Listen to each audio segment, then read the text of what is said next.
आप सभी भाई बहनों को जय मसीह। आइए हम परमेश्वर का वचन देखते हैं नीति वचन में। इस इनके द्वारा पढ़ने वाला बुद्धि और शिक्षा प्राप्त करे और समझ की बातें समझे। यहोवा का भय मानना बुद्धि का मूल है। बुद्धि और शिक्षा को मूढ़ ही लोग तुच्छ जानते हैं। हे मेरे पुत्र, अपने पिता की शिक्षा पर कान लगा और अपनी माता की शिक्षा को न तज, क्योंकि वे मानो तेरे सिर के लिए शोभायमान मुकुट और तेरे गले के लिए कंठमाला होंगी।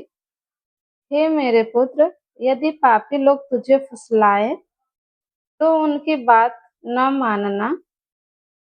बुद्धि सड़क में ऊंचे स्वर से बोलती है और चौकों में प्रचार करती है। वह बाजारों की भीड़ में पुकारती है, वह फाटकों के बीच में और नगर के भीतर भी ये बातें बोलती है।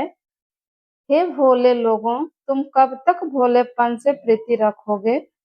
हे ठट्ठा करने वालों, तुम कब तक ठट्ठा करने से प्रसन्न रहोगे? हे मूर्खों, तुम कब तक ज्ञान से बैर रखोगे? तुम मेरी डांट सुनकर मन फिराओ। सुनो, मैं अपनी आत्मा तुम्हारे लिए उंडेल दूंगी। मैं तुमको अपने वचन बताऊंगी। परमेश्वर का वचन कहता है, क्योंकि बुद्धि यहोवा ही देता है, ज्ञान और समझ की बातें उसी के मुख से निकलती हैं। आमीन। परमेश्वर का वचन कहता है, हे मेरे पुत्र, मेरी शिक्षा को न भूलना, अपने हृदय में मेरी आज्ञाओं को रखे रहना, क्योंकि ऐसा करने से तेरी आयु बढ़ेगी और तू अधिक कुशल से रहेगा।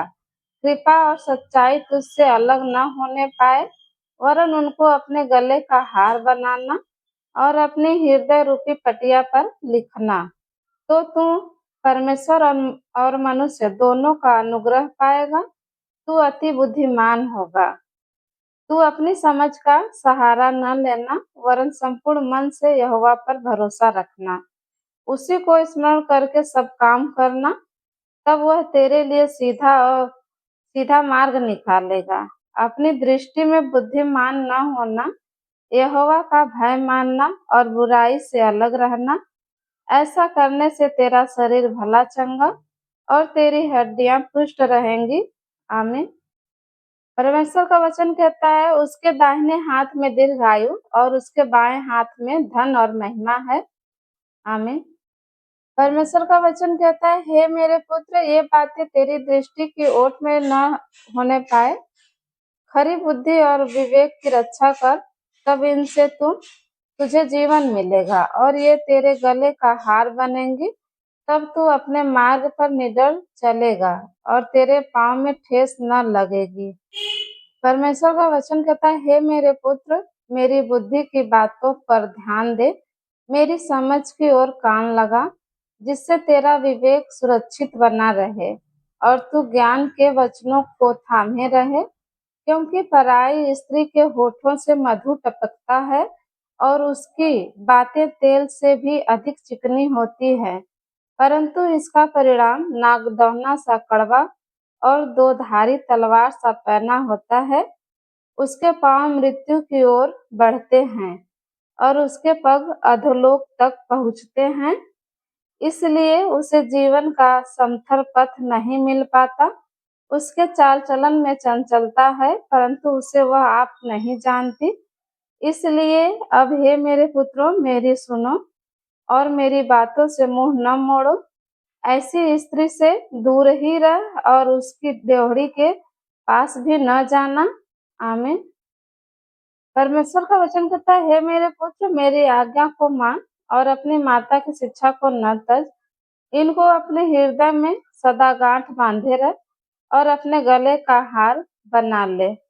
वह तेरे चलने में तेरी अगुवाई और सोते समय तेरी रक्षा और जागते समय तुझसे बातें करेंगी। आज्ञा तो दीपक है और शिक्षा ज्योति और सिखाने वाले की डांट जीवन का मार्ग है, ताकि तुझको बुरी स्त्री से बचाए और पराई स्त्री की चिकनी चुपड़ी बातों से बचाए। आमीन। परमेश्वर का वचन कहता है सच्चाई सदा बनी रहेगी, परंतु झूठ पल ही भर का होता है। आमीन। परमेश्वर का वचन कहता है यहोवा का भय मानना जीवन का सोता है और उसके द्वारा लोग मृत्यु के फंदों से बच जाते हैं। राजा की महिमा प्रजा की बहुतायत से होती है, परंतु जहाँ प्रजा नहीं वहाँ हाकिम का नाश हो जाता है। जो विलंब से क्रोध करने वाला है वह बड़ा समझ वाला है, परंतु जो अधीर है वह मूर्खता की बढ़ती करता है। शांत मन तन का जीवन है। परमेश्वर का वचन कहता है शांत मन तन का जीवन है, परंतु मन के जलने से हड्डियां भी जल जाती हैं। आमीन।